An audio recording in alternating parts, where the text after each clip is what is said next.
सभी शायद भूल गए होंगे, भारत देश के इतिहास में कभी किसी महिला ने बलात्कारियों के सीने को बंदूक की गोली से छल्ली की थी। वो कोई और नहीं बल्कि फूलन देवी ही थी। जी हाँ, फूलन देवी ही देश की महिला थी पहली जिसने पहली बार 22 बलात्कारियों को एक साथ लाइन खड़ा करके उनके सीने में बंदूक की गोली दाग कर इतिहास रचा था। वहीं आपको देश का निर्भया कांड भी याद होगा, जिसके दोषियों को तो फांसी की सजा दे दी गई थी, पर दरिंदों के हौसले, देश के खराब और सुस्त सिस्टम के कारण कलकत्ता की एक और डॉक्टर बेटी की जान चली गई। वहीं देश के विभिन्न क्षेत्रों में आए दिन महिलाओं के साथ हो रही बर्बरता, अनैतिक कृत्य और दुष्कर्म के विरोध के साथ ही इन दर्दनाक घटनाओं में दिवंगत बहनों को भावभीनी श्रद्धांजलि अर्पित करने के लिए नारी वर्ग की अस्मिता आत्मरक्षा के लिए ही देश के हृदय में बसने वाले मध्य प्रदेश की महिलाओं ने सिस्टम को दुरुस्त करने अनूठे अंदाज में शहडोल संभाग कर्मनिष्ठा फाउंडेशन एवं लिनेस क्लब शहडोल डायमंड के नेतृत्व में संभाग की लगभग 45 से ज्यादा संगठनों की लगभग 4000 महिलाओं ने दिवंगत आत्मा की शांति और भविष्य में आरोपियों पर न सिर्फ FIR दर्ज कर जांच कर उन्हें जेल की कालकोठरी में कैद कर पालने की बजाय तत्काल सीधे फांसी की सजा देने की मांग देश की मौजूदा और बहनों के भाई प्रधानमंत्री नरेंद्र मोदी के नाम लिखा प्रशासन को एक ज्ञापन सौंपा। इस प्रदर्शन में मुख्य रूप से महिलाओं के आक्रोश ने विरोध के प्रतीक के रूप में सभी महिलाओं ने काले वस्त्र धारण कर जयस्तंभ चौक से प्रारंभ होकर न्यू गांधी चौक तक लगभग 2 से 3 किलोमीटर मूक पैदल रैली निकालकर विरोध प्रदर्शन कर समाज में पनप रहे दरिंदों को बता दिया कि नारी शक्ति को दरिंदे कमजोर न समझे। रैली में शामिल महिलाओं ने BSPL न्यूज से बातचीत में क्या कहा, आइए आपको सुनाते हैं। जिस तरीके से आज भारत देश में महिला पुलिस बल की संख्या कम है, महिलाएं अपनी बातें खुल करके थानों में या किसी भी घटना में नहीं बोल सकती हैं। कहीं ना कहीं आपको ये नहीं लगता कि हर पूरे प्रदेश में महिला पुलिस मित्र की नियुक्ति होनी चाहिए? बिल्कुल, मैं आपकी बात से सहमत हूँ कि हर जगह महिला पुलिस की नियुक्ति होना चाहिए, परंतु ठीक है अगर कोई अपराध हो रहे हैं वो ना हो तो ज़्यादा अच्छा है। पुलिस बल क्या क्या करेगा? मेरा तो कहना ये है कि एक डॉक्टर जो कि अपनी सेवा कार्य दे रही थी, उसी के दौरान वो जाकर कहीं विश्राम कर रही है, उसने कोई छोटे कपड़े नहीं पहने हुए थे, फिर भी अगर उसके साथ इस तरह की घटना हो रही है, एक डॉक्टर के साथ जब ये घटना हो रही है जो कि सेवा का कार्य कर रही है, तो फिर छोटी छोटी बच्चियां कहाँ सुरक्षित हैं? एक डॉक्टर अपनी रक्षा नहीं कर पाई और देश में इस तरह की बहुत घटनाएं हो रही हैं। छोटी बच्चियां, बड़ी बच्चियां, महिलाओं सबके साथ ये घटना हो रही है।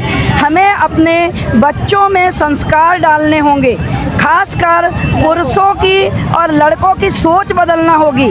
उनके परिवार और उनके माता पिता को ये बहुत ज़रूरी है कि वो अपने बच्चों को संस्कारवान बनाएं। ये बताइए, जिस तरीके से आज महिलाओं के और बच्चियों को जो है मॉडर्न परिवेश में रखा जा रहा है, कहीं ना कहीं इसे नहीं लगता कि ये कहीं ना कहीं अपराध कर रहा है और लोग ये जो पुरुष जात है उसमें की हैवानियत पैदा हो रही है, संस्कृति विलुप्त हो रही है? बिल्कुल विलुप्त हो रही है। संस्कृति विलुप्त होने का औरतों का या महिलाओं का कोई कारण नहीं है। कारण है पुरुष की सोच।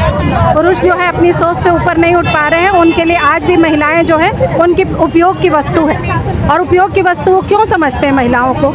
जब महिलाएं हर चीज़ में बराबरी से उनके साथ खड़ी हो रही हैं, उनसे कंधे से कंधा मिला के उनके साथ काम कर रही हैं, तो फिर वो उपयोग की वस्तु कैसे बन जाती है उनके लिए? क्यों वो समझते हैं कि वो उनके उपयोग की वस्तु है? सबसे पहले पुरुषों को अपनी ये सोच अलग करनी पड़ेगी, दूर करनी पड़ेगी। वो अपनी सोच में शुद्धता लाए, अपने आप वातावरण शुद्ध हो जाएगा हमारा।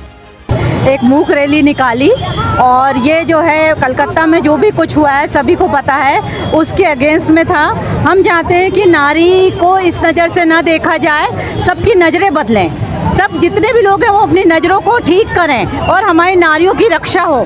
जब तक एक आदमी, एक मनुष्य जो स्वयं है वो नहीं सुधरेगा तब तक ये नहीं हो सकता। दूसरी चीज़ हम चाहते हैं कि कानून, बहुत कड़ा कानून करे कि कोई इस तरह का जघन्य अपराध करने की हिम्मत भी न कर पाए। उस लड़की के बारे में सोच के हमारे रोंगटे खड़े हो जाते हैं कि कैसे सहा उसने।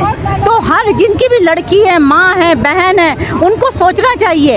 इसके फेवर में सबको कुछ ना कुछ करना चाहिए और इसके साथ में राजनीति तो बिल्कुल नहीं हो सकती, बिल्कुल भी नहीं हो सकती। ये बताइए, जिस तरीके से आज कलकत्ता में ये बेटी के साथ बर्बरता की गतिविधि की गई है, कहीं ना कहीं आपको लगता है कि इसमें पूरे भारत देश सिस्टम से फैल हो रहा है? पूरी तरह से ये सिर्फ कलकत्ता में नहीं हुआ है, अभी हाल ही में कई जगह हमारे देश के विभिन्न प्रदेशों में इस तरह की घटनाएं हो रही हैं। छोटी छोटी बालिकाओं के साथ दुष्कर्म हो रहा है, जो बहुत ही निंदनीय और शर्म की बात है। और हम प्रधानमंत्री जी से यहाँ हजारों की संख्या में हम सभी महिलाएं ये अपील करते हैं कि हमारे देश में एक कड़ा कानून बनाएं, जैसे कि सऊदी अरब वगैरह कंट्रीज़ में है कि सीधे अगर कोई दुष्कर्म का आरोपी है तो उसको भरे चौराहे में फांसी की सजा दी जाए, या तो फिर उसका शरीर से उसका धड़ अलग किया जाए। आज आप शहडोल जिले में जो ये रैली निकाली, इसका उद्देश्य क्या है? हमारी जो रैली निकली है, ये जो कलकत्ता में जो जघन्य अपराध हुआ है एक महिला के लिए, डॉक्टर के लिए, उसके अगेंस्ट में। और ये रैली हमने एकदम मूक रैली निकाली है, क्योंकि बोल के चिल्ला के बोलने से कोई फ़ायदा नहीं है। हमने बिल्कुल मूक और शांतिपूर्वक एक काले कपड़ों में पूरी रैली निकाली, जिसमें हमारे शहडोल संभाग की महिलाओं ने बिल्कुल हमारा साथ दिया। हमको किसी को बोलना नहीं पड़ा, सब अपने आप आके जुड़ते चले गए।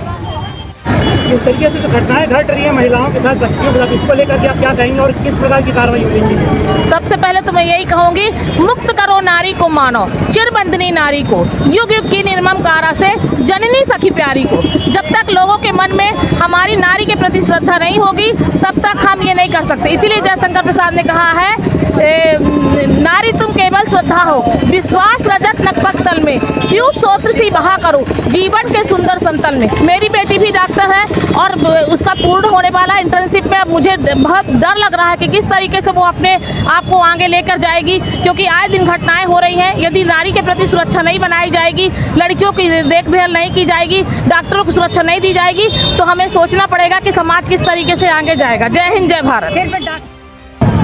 आज जिस तरीके से कलकत्ता में ये आज जिस घटने के लिए आप हम सामने आए हैं, कहीं ना कहीं आपको ये नहीं लगता है कि पश्चिम बंगाल में ममता दीदी और ये केंद्र सरकार इसमें सुशासन लाने में फेल हो रही है?